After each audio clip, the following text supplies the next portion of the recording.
La prise de parole en public, ah là là, rien que d'y penser, beaucoup sentent l'appréhension monter, n'est-ce pas? Oui, c'est un grand classique. Mais voilà, est-ce que c'est vraiment une fatalité? On s'est penché aujourd'hui sur des extraits d'un livre de Julien Dourevet. Mhm, Il propose un parcours assez intéressant en 6 séances pour justement apprivoiser cette peur. exactement. Alors l'idée, c'est de comprendre comment cette méthode, qui est très progressive et qui combine l'exposition mais maîtrisée et le travail mental, Oui, veut nous donner une sorte de feuille de route pratique. Alors explorons un peu ça ensemble. c'est une excellente approche. Ce parcours, il repose vraiment sur deux piliers fondamentaux, si on regarde bien les textes. D'accord. Premièrement, la désensibilisation systématique. En gros, on commence doucement avec des situations peu stressantes et on augmente petit à petit l'intensité. Toujours en restant dans le gérable, bien sûr. Logique. Et le deuxième? Et le deuxième, c'est la modification cognitive. Là, on travaille sur les pensées. On apprend à repérer les pensées négatives, celles qui nous bloquent. Ah oui, le petit vélo dans la tête. Voilà. Et on les remplace par des représentations mentales plus positives, plus constructives. Ce qui est fort ici, c'est cette double approche en fait. Oui, On ne traite pas juste le symptôme, la peur qu'on voit, mais aussi la racine, les pensées qui la nourrissent. C'est vraiment une action sur deux fronts. une approche double. D'accord.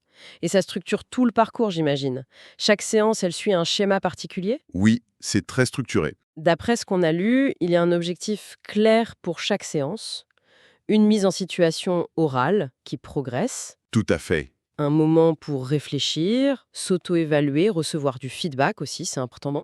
Et même une trace écrite. Exactement. Ce côté progressif et le feedback, c'est vraiment au cœur du processus pour construire la confiance, étape par étape. Ce côté itératif, oui. On essaye, on réfléchit, on ajuste. C'est ça. C'est le principe des petits pas qui est redoutablement efficace contre les peurs bien ancrées. Alors concrètement, ça donne quoi? La séance 1, par exemple. C'est quoi l'exercice? C'est très simple au début. On parle une minute, c'est ça? Devant une seule personne, mais bienveillante, on présente un objet qu'on connaît bien. L'idée, c'est de créer une première zone de confort, j'imagine. Exactement. Et il y a des astuces, respiration 5-5-5, visualisation positive, des choses assez classiques mais efficaces. Oui, pour poser les vases. Puis, séance 2, on monte un peu le curseur, parler devant 3 à 5 personnes, pour s'habituer au regard des autres. Voilà, le regard multiple. Et là encore, des petits outils. Un geste d'ancrage, se répéter « je suis prête ». Oui, des choses très concrètes. Et ensuite, ça continue de monter. Oui, cette montée en puissance, elle est maîtrisée. La séance 3, par exemple, elle se concentre plus sur la technique vocale. Ah, la voix? On utilise la lecture expressive pour travailler la projection, la respiration, debout, avec une routine de souffle. C'est très technique. D'accord. Et la 4? J'ai vu qu'il y avait de l'impro. Ça fait peur en général. Ah oui, l'improvisation. L'exercice, c'est un mot, une minute, un message. C'est présenté un peu comme un jeu, pour dédramatiser. Une minute sur un mot, surprise. Ça demande de lâcher prise, ça. Exactement. Remplacer le besoin de tout contrôler par de la curiosité. On voit bien comment chaque étape ajoute une brique, une compétence, sous une pression qui reste gérable. Toujours cette progressivité. Et après l'impro, on passe à quoi? Le corps. C'est ça. Séance 5, on intègre le non-verbal. Simuler une mini-présentation, Ah oui. en utilisant consciemment les gestes. Comment on ouvre, comment on fait les transitions, comment on conclut avec le corps. Travailler l'espace, l'ancrage au sol.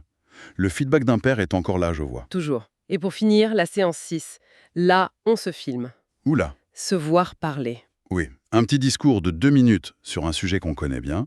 Et l'étape clé, c'est de se regarder ensuite. Avec bienveillance, c'est précisé. Pas pour se critiquer durement. Bon, pour l'auto-analyse constructive. Préparer 3 points clés visuels peut aider. Et puis, marquer une pause avant la phrase finale pour lui donner du poids. D'accord. Tout un programme. En fait, ce parcours, ça illustre bien ce que le livre appelle une boucle vertueuse. Ça fait écho à une idée du chapitre 14. Pratique, feedback, confiance. Ah oui, L'exposition mène à la pratique.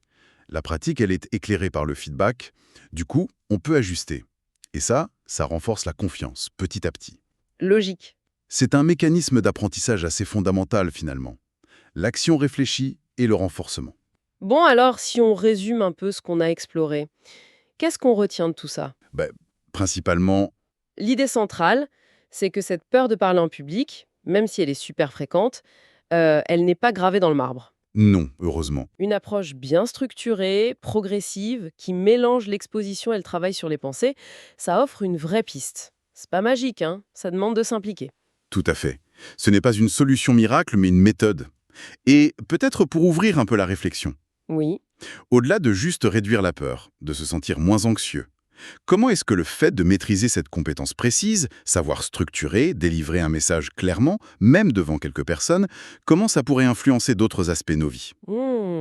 Intéressant. Est-ce que cette assurance, cette méthode, ça ne pourrait pas rejaillir positivement sur notre façon d'apprendre, ou nos interactions au travail, ou même tout simplement notre capacité à défendre nos idées au quotidien? C'est une question à méditer, je pense.